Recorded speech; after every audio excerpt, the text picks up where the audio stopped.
bringing the curtain down on the EU summit at a time some would suggest it's curtains for the bloc.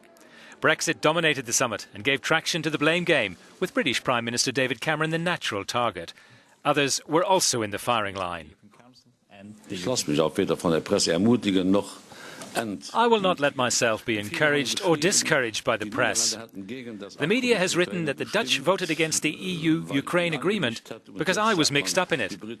And now it is saying the British voted to leave the EU because I was mixed up in that as well.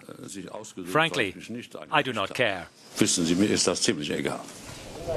The President was accused of not taking a strong enough position ahead of the referendum, with few stirring speeches to defend the EU.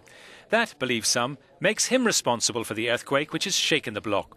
Several European leaders believe endemic problems have been swept under the carpet. Brexit is a lesson to address those issues now. The outcome of the UK referendum mirrors a series of crises that has been affecting the EU for a long time. European leaders have been unable to solve them and have been trying to mask them instead. But the criticism aimed at the head of the EU executive is only the tip of the iceberg. Below the surface, the governance and the functioning of the Union has been called into question. Europeans use the ballot box as their collective democratic voice. From the European institutions come decisions about which they have no say. Time for a shift in strategy.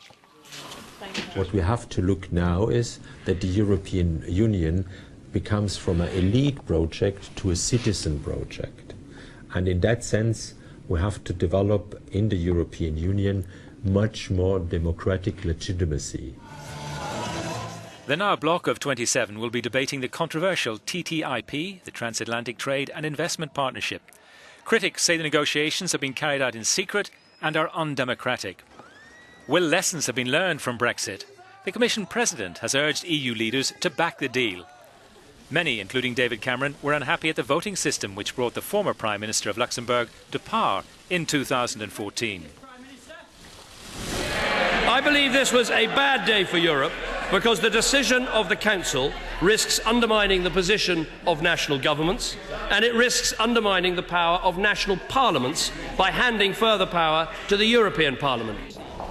It has been argued that the rise in anti-EU feeling started back in 2014 with Juncker's appointment.